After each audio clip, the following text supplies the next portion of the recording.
तो हेलो दोस्तों, कैसे हैं आप लोग।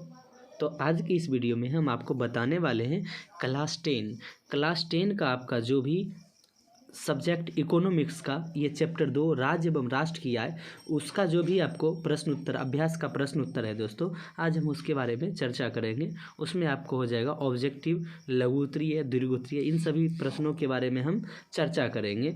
तो आप लोग ध्यान देंगे और वीडियो को अंत तक देखना नहीं भूलेंगे और वीडियो को लाइक, सब्सक्राइब और शेयर करना नहीं भूलेंगे। चलिए दोस्तों, आइए हम देखते हैं पहला आपका क्या क्वेश्चन है। तो आपका पहला क्वेश्चन है दोस्तों, यहाँ पर दिया गया है कि सन 2008-9 के अनुसार भारत की औसत प्रति व्यक्ति आय है, तो इसका आंसर हो जाएगा 25,494 रुपये। दूसरा प्रश्न है, भारत में वित्तीय वर्ष कहा जाता है, तो वित्तीय वर्ष 21 अप्रैल से 31 मार्च तक को वित्तीय वर्ष कहा जाता है। उसके बाद हम तीसरा ऑब्जेक्टिव देखेंगे दोस्तों, क्या कह रहा है। तीसरा है कि भारत में किस राज्य का प्रति व्यक्ति आय सर्वाधिक है, तो इसका आंसर हो जाएगा गोवा। चौथा प्रश्न है दोस्तों, बिहार के किस जिले का प्रति व्यक्ति आय सर्वाधिक है, तो हो जाएगा पटना। पांचवा प्रश्न है आपका, उत्पादन एवं आय गणना विधि आर्थिक दृष्टिकोण से है, तो उपयुक्त तीनों सहज, वैज्ञानिक और व्यवहारिक। आपका उसके बाद देखेंगे क्या कह रहा है। अब ये पांचवा क्वेश्चन के बाद आपका है रिक्त स्थान को भरे। आपका यहाँ पर देख लीजिए दोस्तों, रिक्त कहता है बिहार की डैश प्रतिशत आबादी गरीबी रेखा के नीचे गुजर बसर करती है, तो 41.4। दूसरा है उत्पादन, आय एवं डैश एक चक्रीय समूह का निर्माण करती है, तो यहाँ पर हो जाएगा व्यय। व्यय का मतलब होता है दोस्तों खर्च। यहाँ पर उसके बाद आप देखिएगा तीसरा नंबर आपका प्रश्न कह रहा है कि राष्ट्रीय आय में वृद्धि होने से प्रति व्यक्ति आय में डैश होती है, तो वृद्धि। चौथा प्रश्न, राष्ट्रीय आय एवं प्रति व्यक्ति आय में वृद्धि होने से डैश की क्रिया पूरी होती है, तो विकास की पूरी। उसके बाद पांचवा, बिहार में वर्ष 2008-9 के बीच कुल घरेलू उत्पाद डैश प्रतिशत हो गया 11.03। उसके बाद आप देखेंगे सही गलत क्या है। सही गलत में आप ध्यान देंगे। कर रहा है पहला, राष्ट्रीय आय एक दिन हुए समय का किसी अर्थव्यवस्था की उत्पादन शक्ति को मापती है, बिल्कुल सही। दूसरा, उत्पादन, आय एवं व्यय एक चक्रीय समूह का निर्माण नहीं करती, गलत, चक्रीय समूह का निर्माण करती है। तीसरा है भारत की प्रति व्यक्ति आय अमेरिका के प्रति व्यक्ति आय से अधिक है, जी गलत है, भारत का प्रति व्यक्ति आय अमेरिका से कम है। अब चौथा है आपका, दादा भाई नौरोजी के अनुसार 1968 में भारत की प्रति व्यक्ति आय 20 रुपये थी, सही। उसके बाद देख लीजिए पांचवा प्रश्न क्या कह रहा है। पांचवा प्रश्न है, बिहार के प्रति व्यक्ति आय में कृषि क्षेत्र का योगदान सर्वाधिक है, बिल्कुल सही है। आपका कुछ संक्षिप्त रूप है दोस्तों, उसको जानेंगे हम, और उसके बाद आपको एक संक्षिप्त रूप यानी कि ये जो आपका दिया गया है फुल फॉर्म, उसका हम एक अलग से वीडियो अपलोड करेंगे। उसमें कई लगभग 20-30 आपको ऐसे फुल फॉर्म होंगे जो इकोनॉमिक्स से संबंधित, वो आप वीडियो देख लीजिएगा, आपको अगले वीडियो में मिल भी जाएगा। उसका लिंक मैं डिस्क्रिप्शन में दे दूँगा। उसके बाद है GDP, इसका फुल फॉर्म है ग्रॉस डोमेस्टिक प्रोडक्ट। उसके बाद है दूसरा PCL, पर कैपिटा इनकम, प्रति व्यक्ति आय। NSSO, national sample survey organisation. उसके बाद CSO, central statistical organisation. GNP, gross national product. NNP, net national product. NI, national income. उसके बाद हो गया दोस्तों आपका है EDI। EDI का मतलब होता है इकोनॉमिक डेवलपमेंट ऑफ इंडिया। उसके बाद है लघु उत्तरीय प्रश्न दोस्तों। आपका लघु उत्तरीय प्रश्न देखेंगे। पहला है, आय से आप क्या समझते हैं, तो इसका आंसर हो जाएगा जब कोई व्यक्ति किसी प्रकार का शारीरिक अथवा मानसिक कार्य करता है, उस व्यक्ति को उसके कार्यों के बदले जो पारिश्रमिक मिलता है उसे उस व्यक्ति की आय कहते हैं। दूसरा, उसके बाद दूसरा दिया गया है दोस्तों कि सकल घरेलू उत्पाद से आप क्या समझते हैं। एक देश की सीमा के अंदर किसी भी दी गई समयावधि प्रायः 1 वर्ष में उत्पादित समस्त अंतिम वस्तुओं तथा सेवाओं का कुल बाजार या मौद्रिक मूल्य उस देश का सकल घरेलू उत्पाद कहा जाता है। अब तीसरा प्रश्न है दोस्तों आपका, प्रति व्यक्ति आय क्या है। राष्ट्रीय आय में देश की कुल जनसंख्या से भाग देने पर जो भागफल आता है उससे प्रति व्यक्ति आय कहते हैं।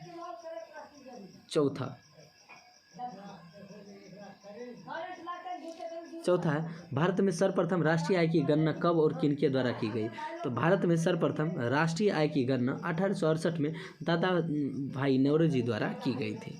पांचवा प्रश्न, भारत में राष्ट्रीय आय की गणना किस संस्था के द्वारा होती है, भारत में राष्ट्रीय आय की गणना केंद्रीय सांख्यिकी संगठन सेंट्रल स्टैटिस्टिकल ऑर्गेनाइजेशन द्वारा होती है। छठा प्रश्न है दोस्तों, राष्ट्रीय आय की गणना में होने वाली कठिनाइयों का वर्णन करें। राष्ट्रीय आय की गणना में निम्नलिखित कठिनाइयाँ उत्पन्न होती है। पहला, आंकड़ों को एकत्र करने में कठिनाई। दूसरा, दोहरी गणना की संभावना। तीसरा, मूल्य के मापने में कठिनाई। सातवां, आय का गरीबी के साथ संबंध स्थापित करें। आंसर हो जाएगा, गरीबी के प्रति व्यक्ति आय पर प्रभाव पड़ता है। गरीबी के कारण बचत का स्तर निम्न होता है, जिससे विनियोग भी कम होता है, जिसकी परिणाम स्वरूप प्रति व्यक्ति आय पुनः निम्न स्तर पर कायम रहती है। उसके बाद देखेंगे दोस्तों, यहाँ से हम देखेंगे अब दीर्घ उत्तरीय प्रश्न क्या कर रहा है आपका। तो ये आपका पहला दीर्घ उत्तरीय प्रश्न है। यहाँ पर दोस्तों, स्वतंत्रता प्राप्ति के पश्चात भारत सरकार ने कब और किस उद्देश्य से राष्ट्रीय आय समिति का गठन किया। तो इसका आंसर देखेंगे दोस्तों ध्यानपूर्वक। स्वतंत्रता प्राप्ति के पश्चात भारत सरकार ने अगस्त 1949 ईस्वी में प्रोफेसर PC महालनोबिस की अध्यक्षता में एक राष्ट्रीय आय समिति का गठन किया था, जिसका उद्देश्य भारत की राष्ट्रीय आय के संबंध में अनुमान लगाना था। इस समिति ने अप्रैल 1951 में अपनी प्रथम रिपोर्ट प्रस्तुत की थी। सन 1954 के बाद राष्ट्रीय आय के आंकड़ों का संकलन करने के लिए सरकार ने केंद्रीय सांख्यिकी संगठन की स्थापना की। अब आप देखेंगे इसका दीर्घ उत्तरीय प्रश्न का दोस्तों दूसरा प्रश्न क्या कह रहा है। दूसरा प्रश्न है, राष्ट्रीय आय की परिभाषा दे, इनकी गणना की प्रमुख विधि कौन सी है। तो इसका आंसर जानेंगे। राष्ट्रीय आय का मतलब किसी देश में एक वर्ष में उत्पादित वस्तु एवं सेवाओं के कुल मूल्य से लगाया जाता है। दूसरे शब्दों में, वर्ष भर में किसी देश में अर्जित आय की कुल मात्रा को राष्ट्रीय आय कहा जाता है। अब हम यहाँ पर ध्यान देंगे, राष्ट्रीय आय की गणना की प्रमुख विधियाँ कौन कौन सी है। तो राष्ट्रीय आय की गणना अनेक प्रकार से की जाती है। पहला उसका देखेंगे दोस्तों, क्या कह रहा है कि जब व्यक्ति की आय उत्पादन के माध्यम से अथवा मौद्रिक आय के माध्यम से प्राप्त होती है, इसलिए इसकी गणना जब उत्पादन के योग के द्वारा किया जाता है तो उसे उत्पादन गणना विधि कहते हैं। दूसरा, जब राष्ट्रों के व्यक्तियों की आय के आधार पर राष्ट्रीय आय की गणना की जाती है तो उस गणना विधि को आय गणना विधि कहा जाता है। तीसरा, जब आय व्यक्ति के अपने उपभोग के लिए व्यय के माप से किया जाता है, राष्ट्रीय आय की मापने की इस क्रिया को व्यय गणना विधि कहते हैं। अब आप देखेंगे दीर्घ उत्तरीय का ये तीसरा प्रश्न क्या कह रहा है। तीसरा प्रश्न है यहाँ पर, प्रति व्यक्ति आय और राष्ट्रीय आय में क्या अंतर है। ये क्वेश्चन आपका दोस्तों VVI भी है। इस क्वेश्चन को आप दोस्तों टिक कर लेंगे अच्छे से, और इसका हम आंसर देखेंगे क्या कर रहा है। प्रति व्यक्ति आय और राष्ट्रीय आय में निम्नलिखित अंतर है।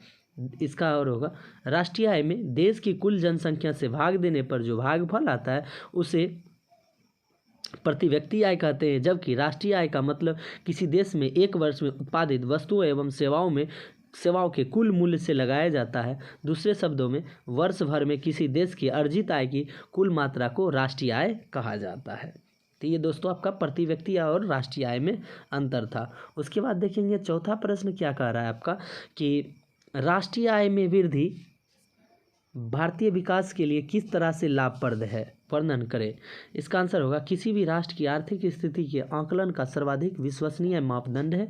राष्ट्रीय आय में वृद्धि होने से ही प्रति व्यक्ति आय में वृद्धि होती है।